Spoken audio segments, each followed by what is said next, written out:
Hello, everyone. Thank you for tuning in as we talk again and have some great conversation wrapped around diversity, equity, inclusion, and belonging, particularly in the field of golf. This world has been dominated for a long time in a world that was not inclusive. And over the last number of years, we've seen great strides of people taking their power, taking their position wherever they were in their organization, or just taking time themselves to really open up this game so that it's a place of belonging for all. We've looked at it from the youth standpoint, from the gender standpoint, and really taking a look at how equity really matters. Thank you for joining us today. I've got some fantastic guests that are here with us that I'd like to introduce you to. We're going to dive on in, and huge thanks first and foremost to the Bank of America. Bank of America is a huge sponsor and really recognizes the importance of us understanding not only ourselves, but those people that are around us and being inclusive in things such as the game of golf. We also want to thank the Barracuda Championship for having us back in year 2 and talking about a lot of these wonderful things that we hope you not only listen to today, but you'll continue to engage in and have the conversations after the day. That's when the work is really done. And first, I'd like to go ahead and dive on in and talk about some of the great guests that we've got today here on the call. I'm going to first start off with Andrew. We've got Andrew Diedrichsen, who is from the Bank of America. Andrew, I got to say huge thanks to you. I know that you are continuing to do stuff not only in our community, but across the country. Thank you for representing Bank of America.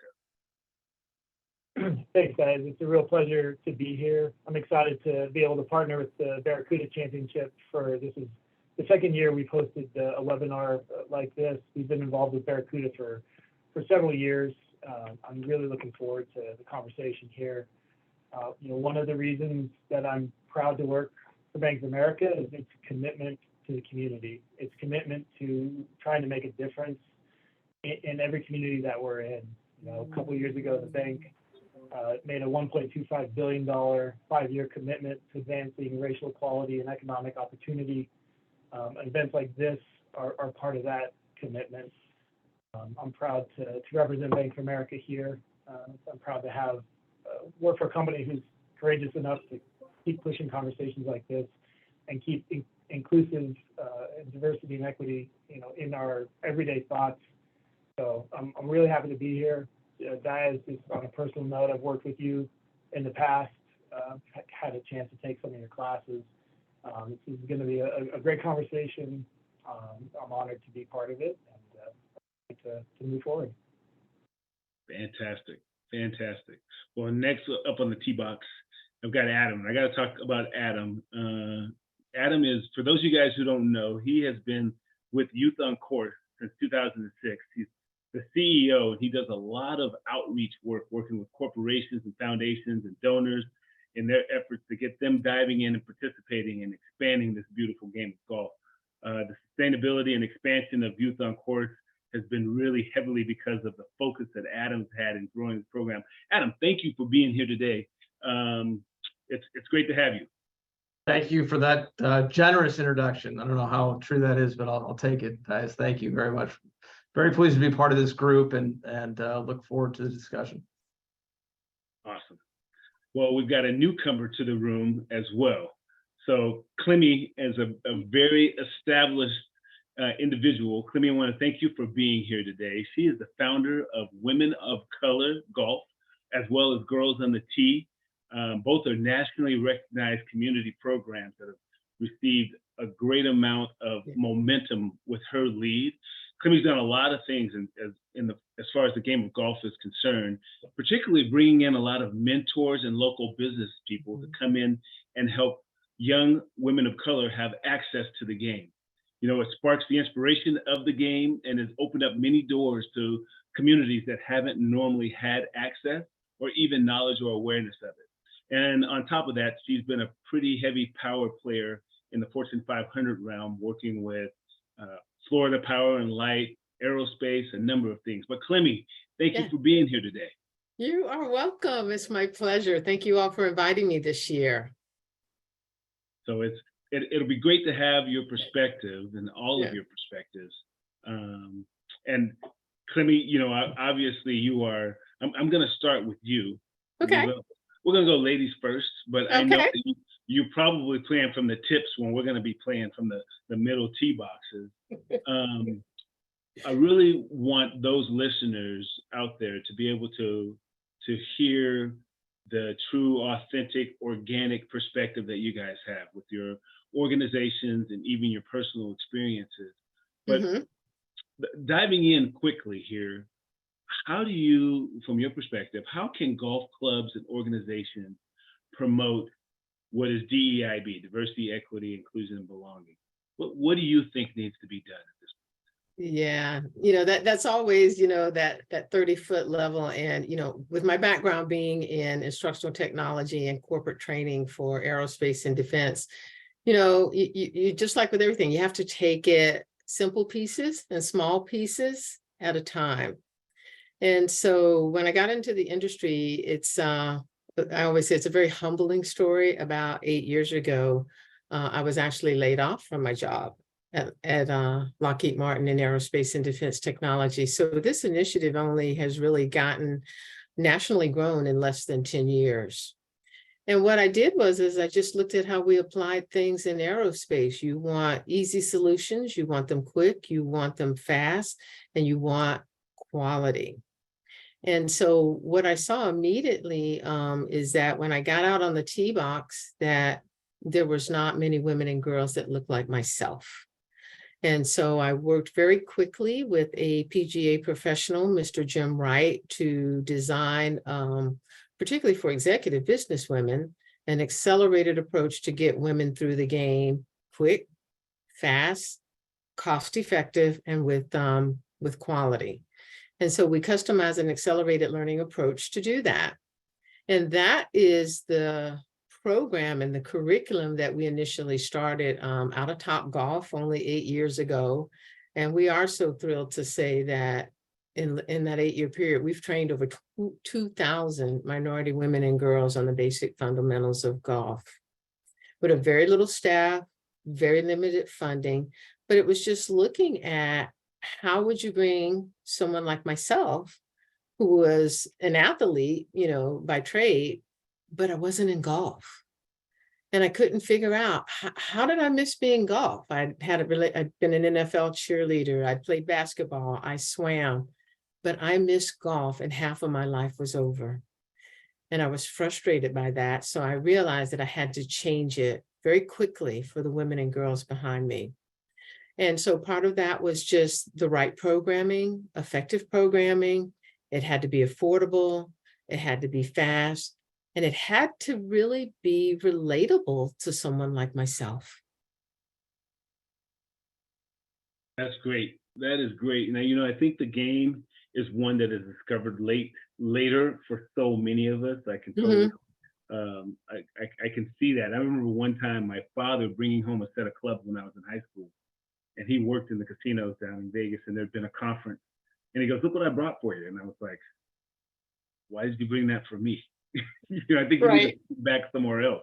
And that's one of the biggest regrets I have. I wish I had paid attention and taken up the game at that point in time. But it's never too late, and that's the beautiful thing about this game. And as a woman of color, Diaz, this typically we are geared towards what two sports? Track and basketball. So golf is very, foreign to us. We pass by the golf course and don't even know why it's there, why it exists, why we should be there.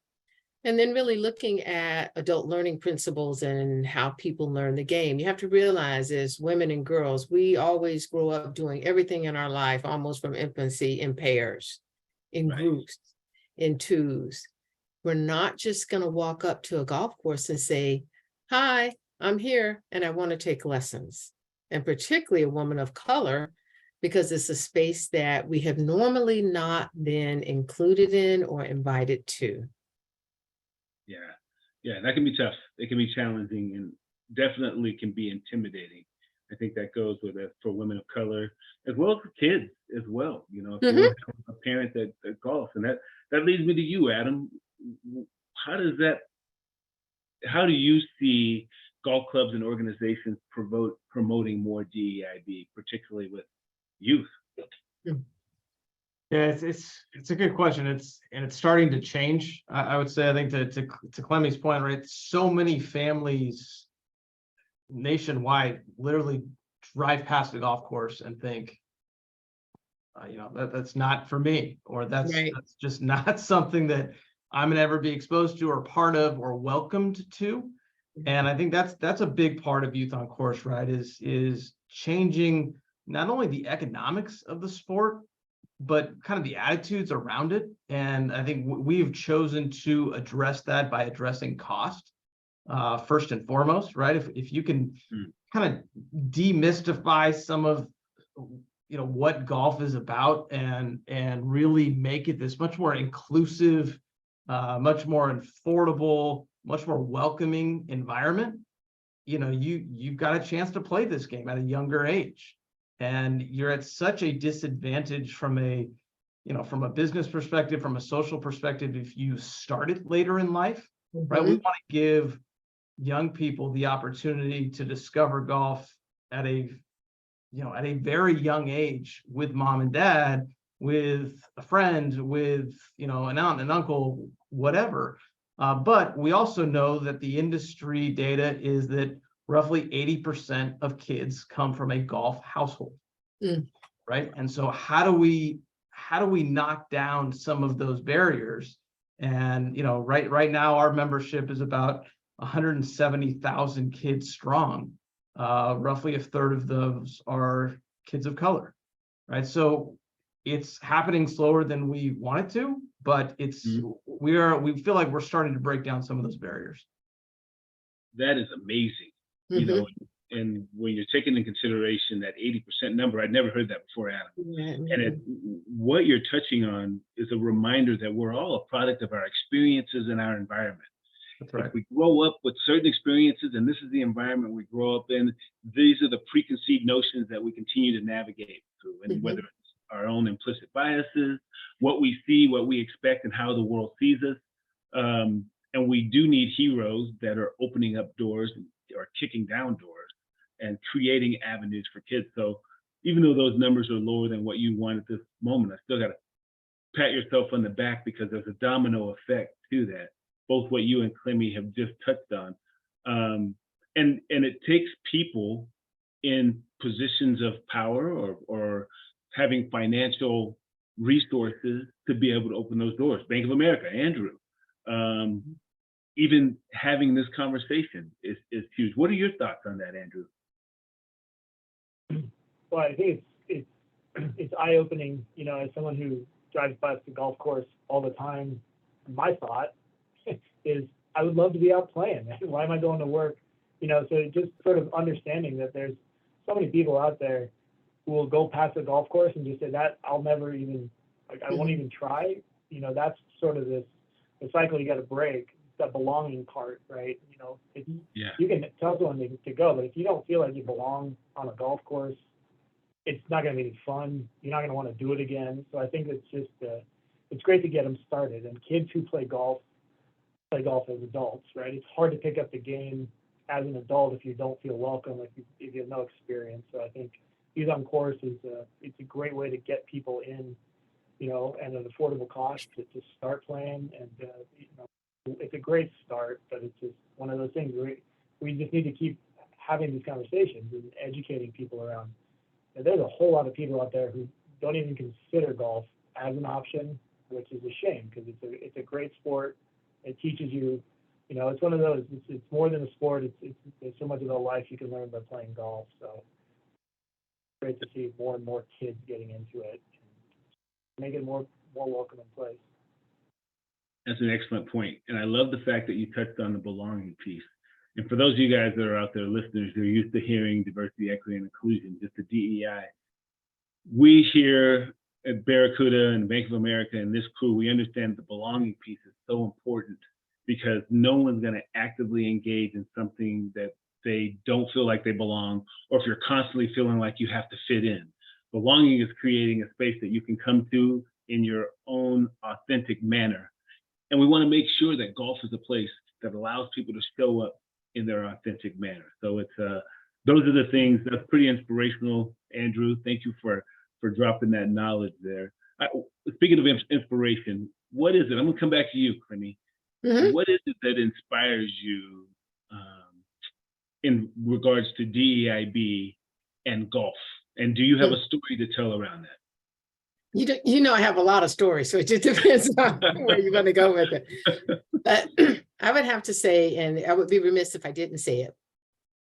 What inspired me the most, because, you know, I was a newbie coming into the game, is, and some of you may or may not be familiar with her, our listeners, is Dr. Renee Powell. And Dr. Renee Powell is the second African-American woman to play on the LPGA tour. She has a building named after her in the birthplace of golf, Scotland. And her father built the first Black-owned and operated golf course. And to hear her stories and to hear her struggle, and the fact that she took someone that was new to golf, only in the industry 8 years, and literally took me under her wings.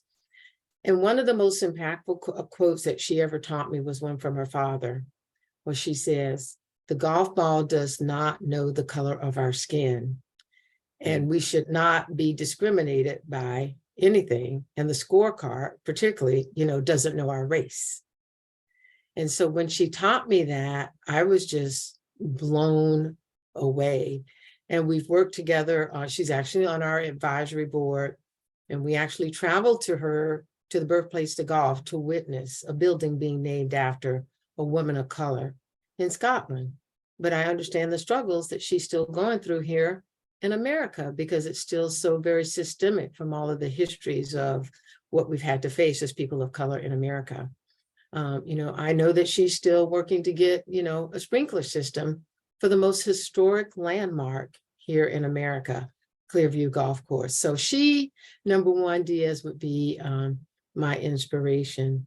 And my stories are just basically is that I just knew very quickly and saw very quickly how in less than 8 years, I was already connected to the First Lady of golf, Dr. Renee Powell. We've got opportunities to be connected with Barack Obama. We were the United States White House Champion of Change. So I just saw very quickly what we talk about, the access and the opportunity that it was going to give people. And I got in it way late. Like I said, half my life was over. And I just thought, we have to change this for other women and girls. That is awesome. That is awesome. Those are great stories and really important points to touch on when you're looking at it from a historical piece and what you're trying to do, and we're always striving to do more. Thank you for sharing those. How about you, Adam? What inspires you with DEIB and golf? I think a lot of my inspiration is from the families that we serve as part of the organization, right? As I mentioned, 170,000 and growing, but it's particularly during difficult economic times when youth on course really resonates, right? When you know, just either the economic factors within the country are really putting a burden on families, and parents are then looking at lower cost opportunities to get their kids recreational options, or kind of that family dynamic in some ways becomes more important. So we get some unsolicited feedback from parents, and an example of one that has kind of stuck with me is a family in Northern California, in San Francisco, and they had said that they were kind of troubled. It was the mother had 2 kids, husband, kind of struggling to connect. The family dynamic was just not what they wanted it to be. And they said, look, going to the city, having dinner, maybe trying to get a movie and actually spend time as a family unit, I mean, it was cost prohibitive, right? I mean, San Francisco, that is going to cost you a lot of money. And they said, but, youth on course and now having access to golf, we can go play all these facilities. We can go to Harding Park, and for literally $10, we can have both of our kids play 9 holes. We can play at a twilight rate. And so less than half the cost of dinner and a movie, Yeah. And we're spending 2 or 3 hours together, as a family unit, actually talking to our kids. How was your day? What did you learn? Who did you meet in school? Like real connection.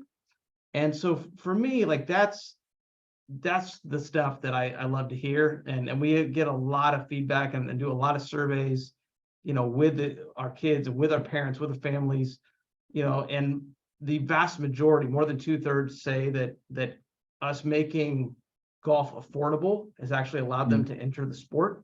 Like things like that, when we hear things like that, that's what motivates me. I think that's what motivates our team, kind of changing that conversation.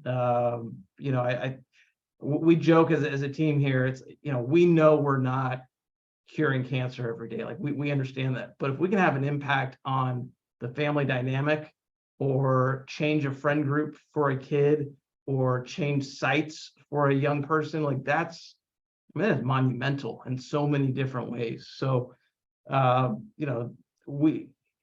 love to read stuff like that and hear stuff like that and get, the random phone calls on a, Monday morning will kind of help you get through the week, for sure.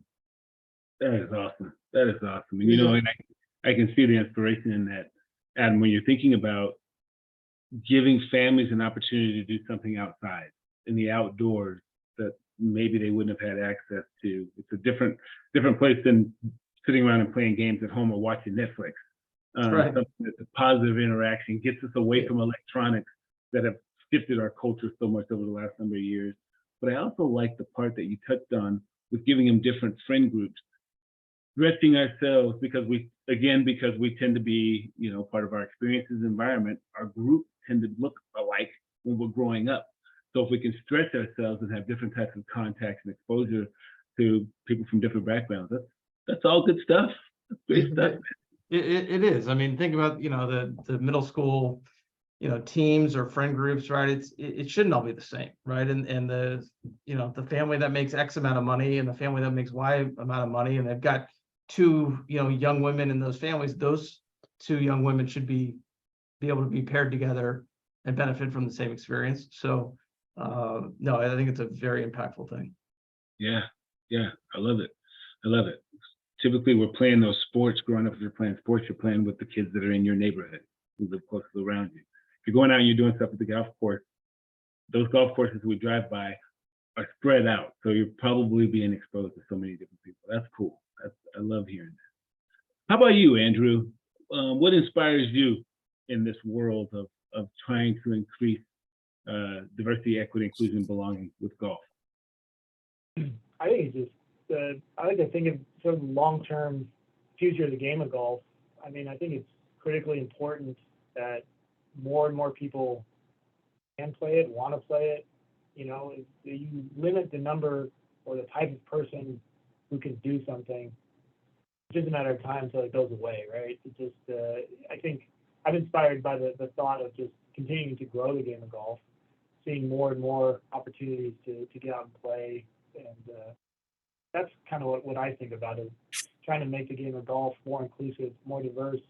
It's going to be great for the long-term future of the sport. Make sure there's enough courses, enough people wanting to play for as long as possible, so that there always are these great options to get together, spend time with family, make new friends. That's what I think about when I think about trying to, make it more diverse, make it more inclusive. It's going to be great for the long-term future of the game of golf. That's great. It's good for us to be forward thinking in that way. And I like how you're talking about changing the game. As individuals, we all have the capacity to learn, change, and grow. We should be learning, changing, and growing on a regular basis. And there's no reason why this game should not be learning, changing, and growing with different people. I'm going to shift gears now and just kind of let you guys go organically rather than just pointing you out to answer a question. So feel free to jump in. I see the game of golf, the industry itself, still having a number of barriers and stereotypes that are wrapped up in it. How can the golf industry work to eliminate these barriers and these stereotypes, particularly for people from underrepresented groups? What do you guys' thoughts on that? Anyone, please feel free to jump in. Well, Well, a couple of things. First of all, I want to say what Adam is doing is just fantastic, because one of the barriers, of course, is cost. When you have 64% of Black children who live in single family homes, our median income is only about $45,000. So, you know, big shout out to you, Adam, over there with Youth on Course, because that's the number one barrier for us, people of color. The second one would be belonging. And I think we talked about this a little bit yesterday, Diaz, when we had our pre-call, just to give you the facts about maybe what, roughly 24 million people play, 4 million are minorities, but less than 1% is a woman of color. So now brings in the belonging. How do you make a person that is 1% of that golf industry playing field feel welcome when she's never been exposed, when she's not familiar with the game? And when we do show up, the example that we talked about, we were giving a tour at a very high-end golf course, and that's part of the training. You can't just bring us into the training and start with the teaching. You've got to start with, why do we belong there? You know, you even almost have to start with explaining about golf, USGA, PGA, LPGA, all these acronyms are coming at us, but I'm coming from a playing ground where my family was denied the right to even go to a golf course. So when we show up, I think we have a lot of education in terms of, you know, why we're there, why we belong there. But then when we get there, they look at us and say, are we the women working at the concession stand? You've actually had that experience. That is a real experience. And pretty recent, right, Clemmie? We were only 8 years old. So now I have to counteract not just the barrier of cost, not belonging. Now there's self-esteem of, well, wait a minute, you said I belonged here. But when we showed up, they asked us, where did they go buy the food? Corporate executive women. Yeah. So I'll leave that open to you, Diaz, to. Well, you know, it's amazing the preconceived notions that we all carry, as well as the implicit biases. And here's the thing. Preconceived notions aren't necessarily a bad thing. They become bad when we're not aware of them. Why do we think certain things about certain groups or certain populations? So we need to kick our own tires to see where they come from. Then when we know where they come from, we can eliminate the ones that have negative implications on people. And I think, you know, where there aren't very many places that you can go sports-wise and learn so much more about a person while participating. You know, I grew up playing a lot of football and basketball. Basketball was my love. I took all the way into college, and it was, but while you were playing basketball, you weren't learning more about the other person, except maybe if there was someone you didn't want to pass to because they weren't going to ever pass it back or something like that. Well, but on the golf course, what I learned much later when I took up the game is when you are out with donors or you are paired with a stranger, by the end of that round, you probably broke some preconceived notions you had about that person from the minute you teed off till you shook their hands on the 18th green. And it is an opportunity for us to be able to lean in, not only as players, but I think from the industry standpoint, when we're hiring, we're looking at it from the management piece, right? I can see you nodding there, Adam and Andrew. What are your thoughts on that? Because it's more than just playing the game of golf, right? Yeah, Andrew, go ahead. I was thinking that, you know, from an industry perspective, I mean, it's got to start, the golf industry needs to be more open-minded to hiring more diverse people, right? My experience at most golf courses I've ever golfed at, everybody looks like me, everybody, right? You know, when you're running a successful organization, a successful company, you know, my experience is you do better when the people who work with you and around you mirror the community that you're in, right? It should be a diverse mix of people who work for every company. You should be inclusive in your hiring practices. I think if the industry of golf had a little more inclusive hiring practices, more people who are working at the golf courses who look like the, you know, people they're trying to attract to play golf, you're going to feel a little more inclusive. You're going to feel more comfortable going there, right? It's also when it comes down to marketing, and when you're watching a PGA Tour event, and most of the commercials, are kind of your standard, what you would consider your standard golf person, an older white man, with a corporate job, kind of, trying to sell them some sort of software, that make their business run more efficiently, right? There's a marketing level to this that I think they could expand, but I think if I ran a golf course, if I owned a golf course, I would want to make it look more like the community that I'm in. I think that's the easiest place to start, and I really think that's where you got to go if you really want to make a golf course and a golf community a place where everybody's going to feel welcome. You're going to need to make it look a little more like the community that we live in. Yeah, I agree. Adam, you were going to chime in as well? No, I think it's incredibly well said. It's, representation matters, right? And to Clemmie's point, if you get to this golf course and there's no one that looks like you, yeah, I mean, what message are you then sending? We do some work around high school internships and placing kids, particularly youth of color, in jobs, typically entry-level jobs at golf facilities, right? And in some of those discussions, it's, if a young person of color walks in and sees another young person of color working, and it's like, oh, wow, I didn't even know this, I could even work in this industry. I didn't even know there was actually really high-paying jobs in this. There's a career path for me. There's a, whether it's agronomy or operations or, the PGA and LPGA, various levels there.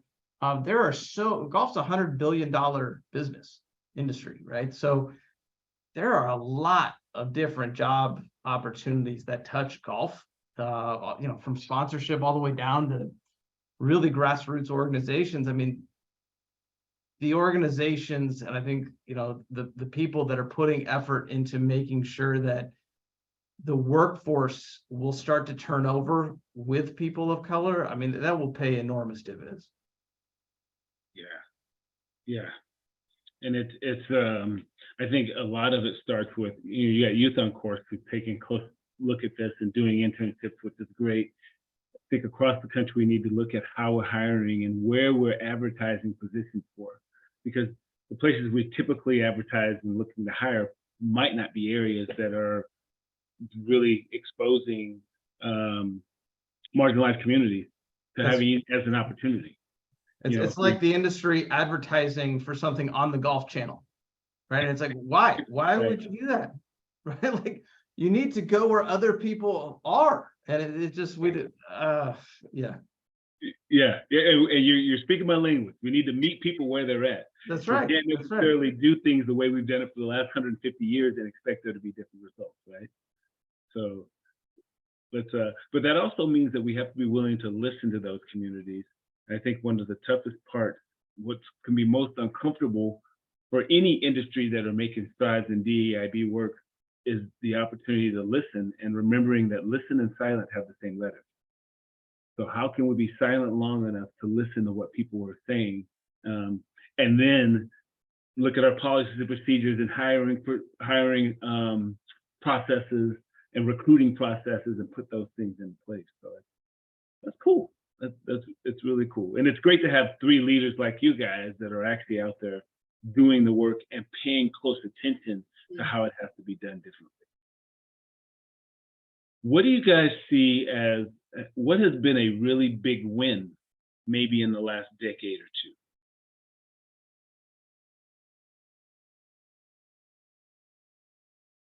two? For golf, for our organizations, Diaz. For your, Clemmie, say it again. I said a really big win in golf, or a really big win for our specific organizations? Even from your specific organization, what's been a really big win for you? Well, I think the biggest win was us when, initially, and definitely the golf industry is certainly coming around and trying to support more. But initially, we were first supported with our biggest grant from the hockey team. And that was our very first big grant. And then the next grant, because I had affiliations with the NFL, came from some partnerships with the NFL Alumni Tampa Bay chapter. And our biggest win was just recently where we partnered with the Ladies European Tour in the Aramco Team Series. And we were able to get 2 minority HBCU students, positions in the Pro-Am to play with the greatest golfers in the world, Nelly Korda, Jessica Korda. So we just returned from Palm Beach in May, where we were able to give 2 college students on golf teams, one from Howard University and one from Edward Waters University in Jacksonville, Florida, an opportunity of a lifetime through golf, like what you said, to meet women from all over the world, all different countries. It's the greatest sport that you can ever engage yourself in, because you're right, you're going to now be able to build those cross-cultural relationships, because now you're meeting and playing with women from all over the world. So that was just our biggest win. And they also got a private clinic from, the golf legend Gary Player. That's pretty cool. Yeah. Adam, how about youth on course? What kind of wins, or what's a win you could share with us? There's a couple. I think as a follow-up to Clemmie, right? Experiences, I think, matter. Michael Lowe, who's for a long time led our program efforts, just got back from a 6 or 7 day trip to the home of golf. And, for youth of color who would have never had the opportunity to, I think, go to St. Andrews, behind the scenes tours with the RNA, every piece of the industry, in addition to getting to play the old course and stay on campus at St. Andrews. Just an amazing experience that, I think those young people will talk about for a lifetime. But we are, Diaz, you mentioned, meeting people where they are, and under Michael's leadership on our team, creating something called community hubs, where we are going into more urban areas and identifying golf courses that are easy to get to, in some cases walkable, population centers, where there are communities of color, and that golf, to our previous discussion, not really seen as something of interest. And we're getting existing youth on course members to bring in their peers and bring them to a golf course, and forget the driving range, just go out and play. And it's peer to peer, right? It's not one of us teaching a young person. It's not, here, hit this 4-iron, right? Which is like impossible to do. I've been playing golf for 20 years. I still can't hit a 4-iron, right? So it's like, just let them have fun, like 25 yards out, right? Like, have something to drink. To Clemmie's point, make them feel included, right? To Andrew's point, make the whole experience just feel different. And so we're testing some of that. And so that's been really kind of cool to see. We're the infancy of it, but I'm excited about where that can go. That's awesome. You're talking about inclusivity and accessibility, which are 2 things that have been missing in the past with the game of golf. And that's huge when you're taking the initiative to reduce those costs and improving that just access overall. That does, all in all, create a more welcoming environment. And even if you're telling kids, hey, just get out there, just jump on the course, and not just limiting just to the range. I like it, because you are creating future leaders at the same time through a lot of these youth and junior programs. Good stuff, really good stuff. Andrew, for you guys, I know you do stuff more than just, Bank of America is more focused on just the golf aspect. How did you guys come in to be involved with wanting to lead with diversity and leadership and just this whole school of thought? Well, as it pertains to golf, I think just sort of the natural evolution of a partnership with Barracuda that started off as just kind of a fun corporate event. Hey, can we get a tent and take customers out for some entertainment, doing the normal commercial kind of wine and dining. And then the more we talked with, Keenan, who's involved with the Barracuda Championship, he was kind of the one who said, maybe there's more we can do to sort of get involved and really focus on doing something different, right? It's more than trying to get people to talk about diversity and inclusion, or trying to be a good community partner, is more than just writing a sponsorship check so you get your advertising logo out on some, on the billboards and whatnot, but trying to say, can we make this into something kind of unique? And I think this is sort of a unique take on a corporate sponsorship of a golf event, to say, can we help broaden the game of golf? Can we include, part of the sponsorship, I think, is helping some of the Youth on Course members here locally get a chance to go out and participate with Barracuda Championship, walk the course with some of the pros and whatnot. And I mean, that's a really great way to make a long-lasting memory and an impact, if for young people to go out and say, I get to go walk a course with real professional golfers. It makes it feel real. It's been an interesting evolution, and I'm proud to kind of think that we're going a little bit outside of the box here than just, hey, can we put our logo on? How many places can we get our corporate logo? Can we actually, do something that's a little bit more meaningful than that? I think that's a win. That's awesome. What you're talking about is impact. So, and I think, for a long time, from a corporate standpoint, people will think of it as, how do we get people to see our logo and name more? And you're talking about being useful. And that's what's really important when we're talking about celebrating diversity. We're celebrating diversity. Diversity it includes all of us, giving us all an opportunity to embrace, celebrate, for diversity of fans, of golfers, administration, people who are hiring, even the marketing world of golf. This will give us an opportunity to highlight more successful stories as we continue to move forward. Do you guys have any questions for one another of anything that's come up? Because I have not given you a chance to throw anything at each other. And I don't want to leave that out just in case. You've all got wonderful stories and incredible, you're doing incredible work and continuing to do that on a day-to-day basis. And what's great is you're doing it behind the scenes and no one even knows. I have one for Adam. What is your biggest challenge? That's a great question. Loaded question. Got the list.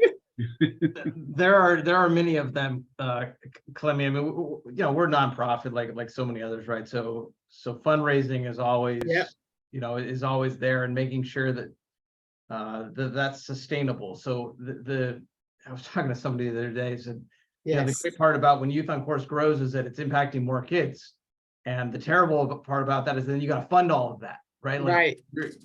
It's the success breeds this need to grow that. So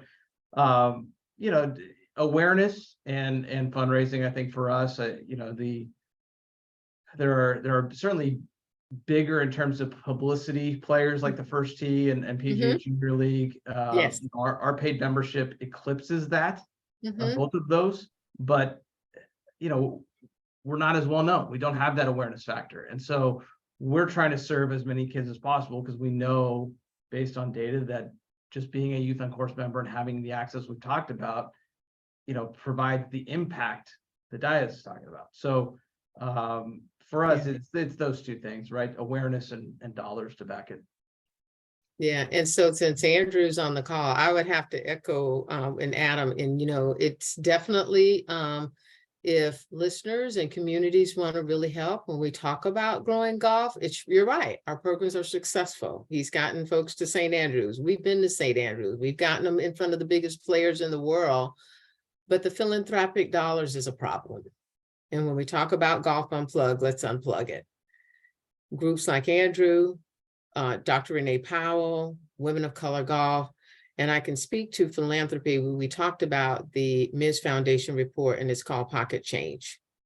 And pocket change is how women and girls of color do more with less. And the data clearly proves that there's about 66.9 billion philanthropic dollars. But I know for sure that programs to support women and girls of colors, we only get about $5.68 per girl. And if you live in the South, those programs are only getting about $2.36 per girl. So it's very difficult, Diaz, when we have these conversations and you hear, like Adam is saying, grow golf. We can't grow golf without the philanthropic dollars. We can do it. The programs are there. I mean, you've got proven evidence in the work that's being done. So that if Andrew can do anything on that front is critical. And then for organizations, I challenge them to really look at who are you giving to? And I guarantee if you look at that list and you're really honest, there's probably not a lot of minority representation on that giving list. So we'd like to see people give more.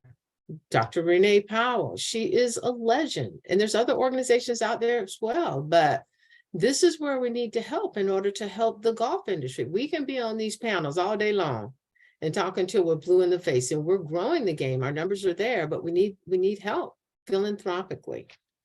The second thing would be, I would just say, the continued education, and that's part of anything in growing and learning. But particularly with minority students, they could have a leg up if they were introduced to the game before they needed to play the game, before they got the corporate job at Bank of America. We had a young lady where if you're going to be offered an internship between USGA Boatwright and a bank, which, she's probably going to pick the bank because that's what she's more familiar with. But that whole education of students before they have to actually go into the workforce and before they are actually required to even go and play around. And then thirdly would be leadership, and where I believe that we must have an unrelenting vision and an unwavering purpose. And those are my three. It's beautiful. It's important for us to have purpose because purpose helps us understand our why. And, I think it's imperative for anyone out there listening. And if you didn't understand it, I'm sure you do now, listening to these three champions on the screen right now and on this particular program, that diversity, equity, inclusion, and belonging is a lifeblood that pumps vitality and strength into the heart of sports. It's an undeniable force that ignites innovation. It elevates the human potential and unleashes the limitless power of collective greatness. And collective means all of us. Mm-hmm. And we also know that in the mosaic of sports, every shade, every voice, every background weaves into a tapestry of excellence. So I want you guys to pay close attention to all the wise words that were said today. Reach out to, you can reach out to both Adam and Clemmie and learn more about their program. If you're looking at wanting to be a part and you want to engage and you don't even know where to start, these guys are a great place to dive in and start. As we wrap up, I want us just to remember that whether you're young or old or male or female or transgender, it does not matter. Golf is a game that everyone can play and be a part of, and give us an opportunity to celebrate the brilliance of individual differences. So a huge thanks again to Andrew and Bank of America. Huge thank you to Clemmie and Adam, as well as Keenan KP over at the Barracuda Championships. We are blessed to be able to have this conversation again in 2023. I'm Diaz Dixon. I want to thank you guys for sitting in and sharing all your wise words. And I want to thank all the listeners out there who are tuning in and looking for a way to lead with love and increasing diversity, equity, inclusion, and belonging. Any last thoughts before I close out? I want to make sure I didn't cut anyone off. All right. Fantastic. Thank you. Thanks, Adam.